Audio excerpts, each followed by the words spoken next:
பம்பை நதிக்கரையில் ஒரு வயதான பெண் ஷபரி தனியாக வாழ்ந்து வந்தாள். அவள் ஒரு வேடர் குலத்தில் பிறந்தவள். ஆனால் அவளுடைய இதயம் ராம பக்தியால் நிறைந்திருந்தது. குரு மதங்க முனிவர் தன் கடைசி மூச்சில் ஷபரியிடம் சொன்னார், ராமன் இங்கு வருவார், அவரை எதிர்பார்த்து இரு. இந்த வாக்கு ஷபரியின் வாழ்க்கையின் அர்த்தமாக மாறியது. தினமும் காலையில் ஷபரி காட்டில் சென்று மிகச்சிறந்த பழங்களை பறித்து வந்தாள். ஒவ்வொரு பழத்தையும் சுவைத்து பார்த்து இனிமையான பழங்களை மட்டும் ராமனுக்காக சேமித்து வைத்தாள். 14 வருடங்கள் காத்திருந்த ஷபரி ராமனும் இலக்குவனும் வருவதைக் கண்டு மகிழ்ச்சியில் பரவசமானாள். அவள் கால்கள் நடுக்கத்துடன் அவர்களை வரவேற்க ஓடினாள். ராமா, நீங்கள் என் குடிலுக்கு வந்ததே என் பாக்கியம் என்று கண்ணீர் விட்டு ஷபரி வணங்கினாள். ராமன் அன்புடன் அவளை எழுந்திருக்க சொன்னார். ஷபரி தன் பழங்களை ராமனுக்கு படைத்த போது, நான் சுவைத்து பார்த்த பழங்கள் என்று சொன்னாள். இலக்குவன் அதை கேட்டு முகம் சுளித்தார். ராமன் அந்த பழங்களை மகிழ்ச்சியுடன் உண்டார். இவ்வளவு இனிமையான பழங்களை நான் எங்கும் சாப்பிட்டதில்லை என்றார். அவருடைய முகத்தில் பரமானந்தம் தொற்றியது. ஷபரி, உன் பக்திதான் இந்த பழங்களை அமுதமாக மாற்றியிருக்கிறது என்று ராமன் சொன்னார். இலக்குவனுக்கு தன் தவறு புரிந்தது. ஷபரி ராமனிடம், நான் தாழ்ந்த குலத்தில் பிறந்தவள், நீங்கள் என்னை ஏற்றுக்கொண்டீர்களே என்று வினவினாள். ராமன் அவளை அணைத்துக் கொண்டார்.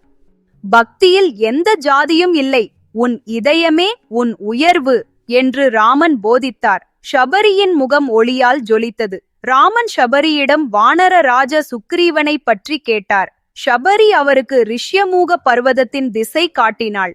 உன் தவம் பூர்த்தியாகிவிட்டது ஷபரி, இப்போது உன் விருப்பம் என்ன என்று ராமன் கேட்டார். ஷபரி மௌனமாக சிந்தித்தாள். ராமா, நான் இந்த உடலை விட்டு உங்கள் பாதங்களில் என்னை ஐக்கியம் செய்ய விரும்புகிறேன் என்று ஷபரி பிரார்த்தனை செய்தாள். ராமன் அவளுக்கு வரம் கொடுத்தார்.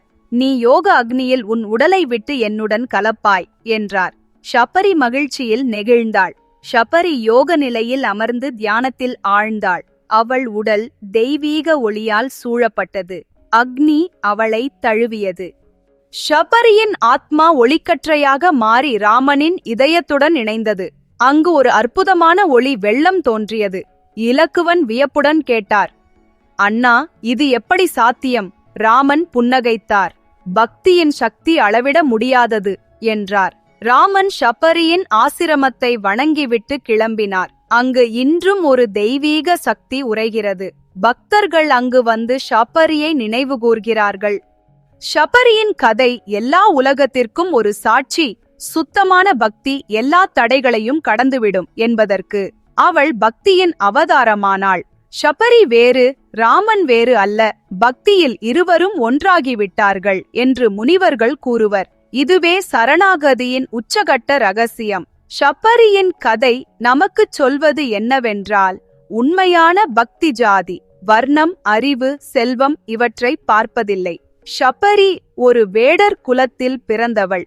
ஆனால் அவளுடைய இதய சுத்தமே அவளை ராமனுக்கு மிக அருகாக கொண்டு வந்தது. 14 வருடங்கள் ஒரே நம்பிக்கையுடன் காத்திருக்கும் பொறுமை. இது நமக்கு கற்பிக்கிறது, கடவுள் நம்மை சந்திக்கும் நேரம் நிச்சயம் வரும். நாம் நம்பிக்கையில் உறுதியாக இருக்க வேண்டும். ஷபரி தினமும் பழங்களை சேகரித்து சுவைத்து பார்ப்பது, இது கூட ஒரு சேவையே.